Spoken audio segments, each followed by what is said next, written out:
Hi friends, it's time for our last read aloud about oceans and ocean animals. You can see I brought my globe along today because we're going to talk a little bit about where blue whales live and where they travel to in the world. So the book we're going to read today is called Big Blue Whale. And just like our book that we read yesterday, it's by Nicola Davies. Yesterday we read Dolphin Baby, and today, Big Blue Whale. I was reading about Nicola Davies in the back of this book, and I discovered that she has a degree in zoology. A degree means what you study when you go to college, and zoology is when you study animals. I think that would be so interesting. I wish I could study that when I grow up, go to college and learn all about animals and where they live and what they do. Then you can be a scientist and you can travel around the world and learn about animals, but also you can write nonfiction books for kids to help them learn about different animals. So today we're going to read Big Blue Whale. And Nicola Davies' big idea in this book, her main idea, is that blue whales are really amazing. So while we read, let's think about some details to support that big idea. How does she show us the different ways that big blue whales are amazing? And if you hear a detail that makes you think, wow, that's amazing, tell somebody who's sitting with you, or just shout it out so that I can hear. Excuse me, Globe. Big Blue Whale by Nicola Davies. For every big blue whale alive today, there were once 20, which means a lot of whales are gone. People hunted and killed so many of them that fewer than 10,000 remain. Now, blue whales are protected, and hunting them is banned. So they're an animal that is endangered, which means there's not very many of them left, and we have to take really good care of them. So in some places, their numbers are growing very, very slowly. Still, you could sail the oceans for a year and never see a single one. So there are not a lot of big blue whales in the world today.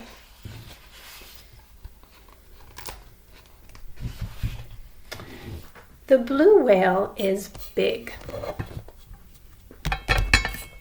Bigger than a giraffe, bigger than an elephant, bigger than a dinosaur. The blue whale is the biggest creature that has ever lived on Earth. Did you know that?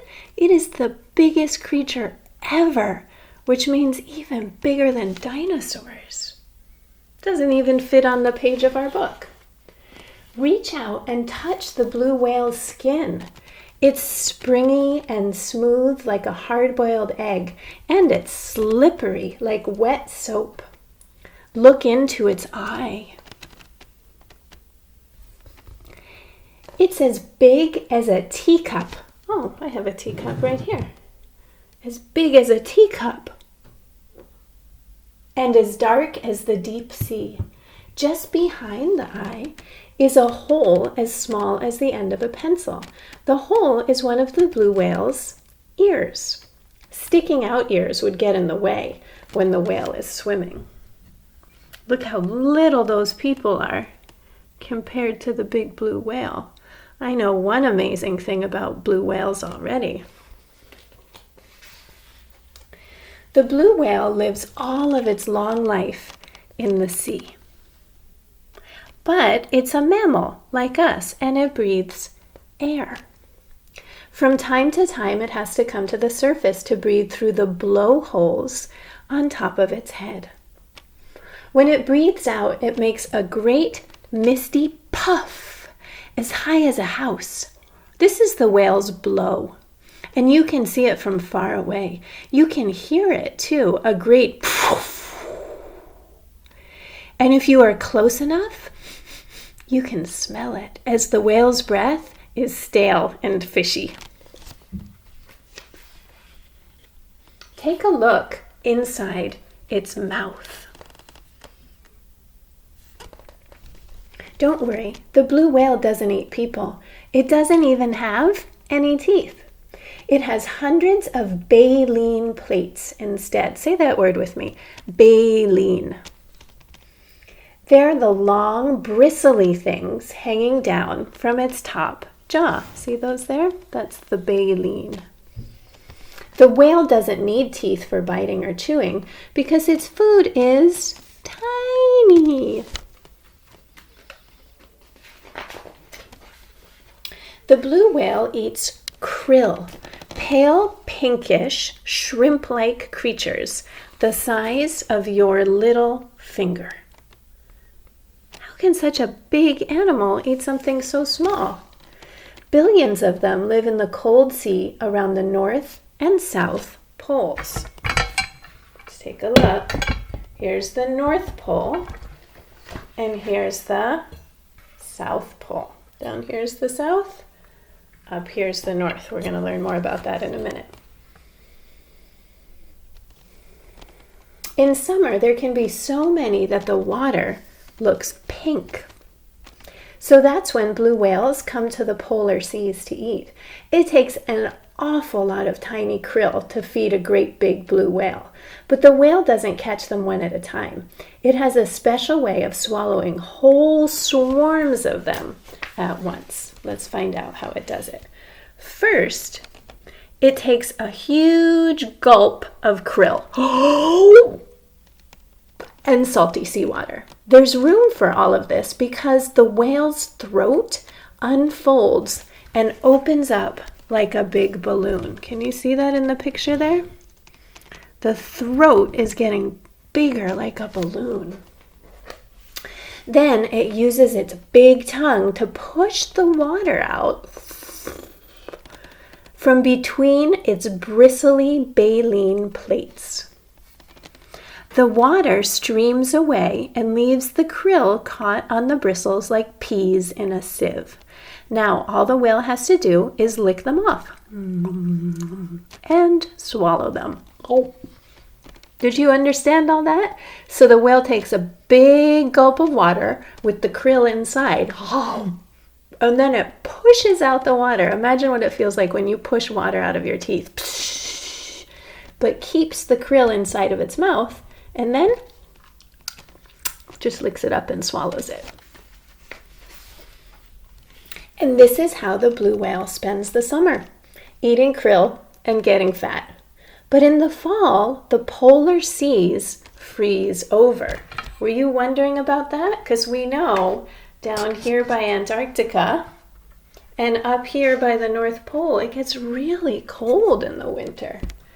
The krill hide under the ice where the whale cannot catch them. So the whale swims away from the icy cold and the winter storms. Day after day, the blue whale swims slowly and steadily toward its winter home. Its huge tail beats up and down to push it along. Its flippers steer it left or right. For 2 months and more, the whale swims until at last it reaches the calm, warm seas near the equator. There it stays all winter. Now, the kids in this book are showing us what that looks like on the globe. We're going to read what it says, and then we'll check it out on our globe. So it says, some blue whales spend their summers around the South Pole and swim north to the equator for winter. So some of them start down here and swim north for the winter. Others live around the North Pole and swim south for the winter. But when it's winter at the South Pole, it's summer at the North Pole. So the two groups of whales never meet. Were you wondering about that? If these ones are swimming this way and these ones are swimming this way, it seems like they would bump into each other, right? But since it's winter here, when it's summer here, they don't have a problem. So let's see what that looks like on the real globe. So some of the whales live down here in the South Pole. And during the winter, they swim up here to the equator. It's hard for me to show you this. Sorry, I'm having a hard time here. They swim up like that to the equator. Some of the other whales live up here in the North Pole, and during the summer they swim down to the equator where it's warmer and not quite so icy. Okay, have you learned some amazing things about blue whales already? So many tiny animals they need to eat. And there, the blue whale mother gives birth to her baby, where storms and cold weather can't hurt it. Well, that's really smart. So it doesn't have a baby in the South Pole or the North Pole where it's cold. It goes up here in the equator where it's warm to have its baby. The blue whale's baby slithers from her body, tail first. Gently, she nudges it to the surface to take its first breath. What does that make you think about? How about that baby dolphin we read about yesterday who has to fly up to the surface to take a breath too? Then the baby dives beneath her to take its first drink of milk, because whales are mammals just like us. The babies drink milk. All through the winter, the blue whale keeps her baby close. It feeds on her creamy milk and it grows and grows. In spring, the two whales return to the polar seas to feast on krill together. But by the fall, the young whale is big enough to live on its own. So how old is that baby whale when it goes to live on its own? Only 1 year old. That's different from the dolphin, right? The dolphin had to be a little bit older before it went off on its own. So mother and young whale part. That means they go away and begin the long journey back to the equator. The blue whale may travel from the polar seas to the equator and back every year of its life. Sometimes it will swim with other blue whales, but mostly it will swim alone. Yet, the blue whale may not be as lonely as it seems, because sometimes it makes a hum so loud and so low that it can travel for thousands of miles through the seas to reach other blue whales. Only a very low hum could travel so far. I'm going to read that sentence again. Only a very low hum could travel so far, and only a very big animal could make a hum so low. Perhaps that's why blue whales are the biggest creatures on Earth, so that they can talk to one another even when they are far apart. Who knows what they are saying? Here I am would be enough. The end.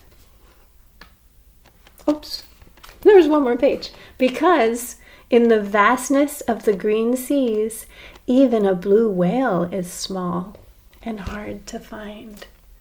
Can you see the whale in that big blue sea? There it is. So now that we finished that book, think about 3 amazing things that you learned about blue whales. I'm going to think too, and when you're ready, tell me what you thought about. I've got 2, 3. Okay, tell me what 3 amazing things you learned about big blue whales, or tell somebody who's watching the video with you. Here's what I'm thinking about. Remember that part where the mouth opens so big like a balloon so it could take a big gulp of water? That's one thing. Another amazing thing is how it makes a low hum that's so loud that it can travel all the way across the sea to find another whale. And another amazing thing is how it eats such teeny tiny little animals, but it's the biggest animal in the world, and that's how it survives. What other things did you think about? All right, so that's the end of our ocean books. Today, when you go to Seesaw, you're going to do something different. On Seesaw, you're going to do some writing and some drawing. Remember how when we were in the classroom, we used to write every month about what we were doing and what we liked? It would look like this. It would say, here I am in January. Here I am in February. Well, here we are in May. So today you get to draw a picture and tell me what's going on in your life in May. You might want to write about your family. You might want to write about what you've been doing at home. Another cool thing today, if you look down under the video in the description, there's an extra video today from Coach Ariel. And she's doing something called a Tabata. Have you ever heard of this? I never heard of it before. But it's a special kind of exercise that goes with music. And the way it works is that you do some exercise like jumping jacks or push-ups for 20 seconds, and then you have a 10-second break. And then you do something again for 20 seconds, and then you have a 10-second break. So Coach Ariel is going to show you how to do it. You can do it with her. But then she's going to show you how to go and find your own song if you want to, and try it out and make your own video. So if you decide to do that, definitely you should tell me and see if someone in your family can send me your video so I can share it with Coach Ariel. All right, that's it for today, friends. I can't wait to see you at our Zoom meeting at 3 o'clock. I'll see you there. Bye.